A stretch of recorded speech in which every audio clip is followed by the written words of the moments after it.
Dando continuidade aqui à resolução do exercício da página 74, né, a questão 8. Aqui na questão 8 a gente vai trabalhar a fatoração por agrupamento, certo? Fatoração por agrupamento. Veja só. Olha só. Nós temos aqui, ó, ao quadrado mais AB mais AX e mais BX. Se a gente procurar aqui um fator comum aos 4 termos, a gente não tem. Quem mais aparece aqui é o A, e só tem em 3. O X só tem em 2, o B só tem em 2, então nós não temos nenhum termo que pertença aos 4, nenhuma letra, nem número que pertença aos 4. Eita, e agora como é que a gente vai fazer para resolver? Vamos agrupar. Como assim? Olha só, se a gente pegar os dois primeiros, A ao quadrado mais AB, você observa que nós temos A nos dois. Se nós pegarmos o segundo, certo? Nós vamos observar que nós temos X nos dois. Então, aqui a gente vai resolver dessa forma, por agrupamento, certo? Então, como aqui no primeiro nós temos A nos dois, o A é o fator comum, tá certo? Aí você abre o parêntese. Quanto é A ao quadrado dividido por A? Vai ser A. Você conserva a base, que é o A, que é a divisão de potência de bases iguais. Conserva a base e subtrai os expoentes. 2 menos 1, 1. Aí não precisa colocar esse 1, certo? Então, ó, AB dividido por A, vai sobrar quem? O B, porque o A a gente já tem aqui. O A já foi o fator comum, certo? Mas, aqui no segundo, nós temos X nos dois. Então, o X é o fator comum. Abre o parêntese. O A não é comum.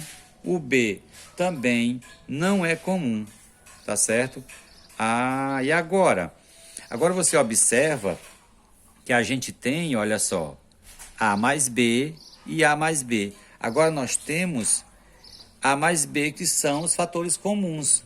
A gente pode colocá-los em evidência, certo? A gente vai pegar aqui o A mais B e colocou em evidência. Vamos multiplicar por aqueles termos que não são comuns, que são o A, certo? Mais o X, ok? Então aqui a gente fatorou a questão, né, o polinômio da letra A, ok?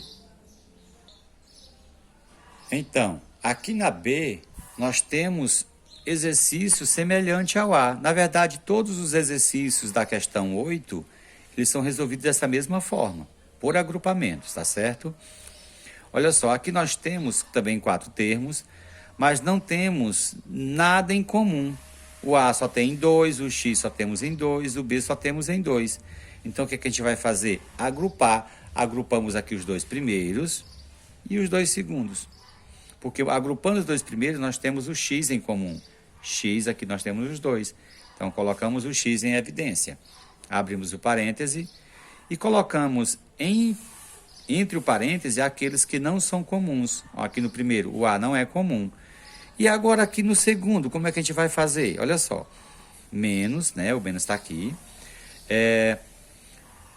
X dividido para X dá 1. Ah, então vai ficar A menos 1. Tá certo.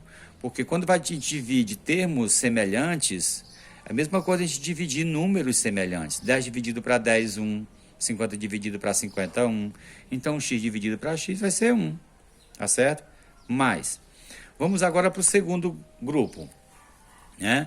Nós temos aqui, ó, AB menos B. Então, temos B, que é o fator comum, tá certo? Temos o B nos dois. Então, o A não é comum, ele vem para cá, menos, que é esse menos aqui, e B dividido para B, ah, dá 1. Entendi.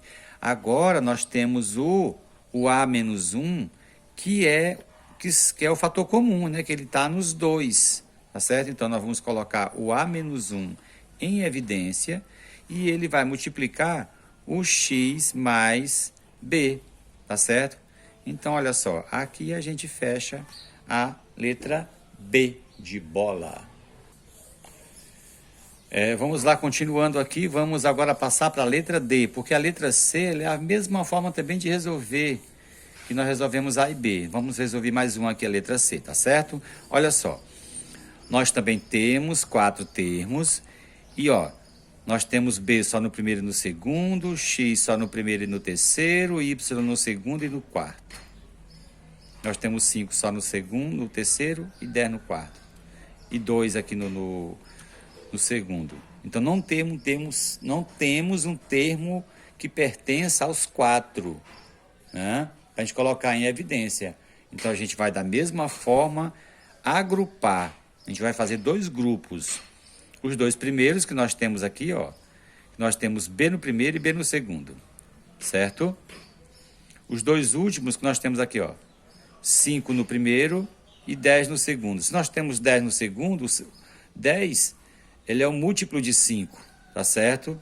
Então aqui dentro do 10 tem 2, 5. Então temos um fator comum, ok? Vamos lá. Então vamos pegar o primeiro fator comum aqui do primeiro grupo, certo? Vamos pegar o B, que é o fator comum, tá certo? Então, o x ao quadrado é comum? Não, então a gente traz para cá, para dentro do parêntese. Menos. O 2 é comum? Não, vamos trazer para cá, tá certo? O b é comum? É, a gente já não traz. O y é comum? Não, então tá aqui. Certo? Vamos partir para o segundo. Mas, como eu já falei, olha só, nós temos 5 e 10, temos x e y. Então, vamos encontrar um termo comum entre 5 e 10. Como 5 ele é um divisor de 10 e 10 é um múltiplo de 5, então vamos ter como fator comum 5, certo? E olha só, o 5 já é comum, então a gente não coloca ele aqui. Então o x ao quadrado é comum? Não, então ele vem para dentro do parêntese. Menos. Agora aqui o 10, ó, 10 dividido para 5, 2, certo? O y é comum? Não, então traz para cá. E agora, olha só, nós temos o x ao quadrado menos 2y, x ao quadrado menos 2y. Tá? Então, nós temos eles em comum. Então, a gente vai colocá-los em evidência. X ao quadrado menos 2y, certo? Que eles são comuns. E multiplicar por aqueles que não são comuns. O b mais o 5, certo? Olha aí. E aqui a gente encerrou a fatoração aqui da letra D.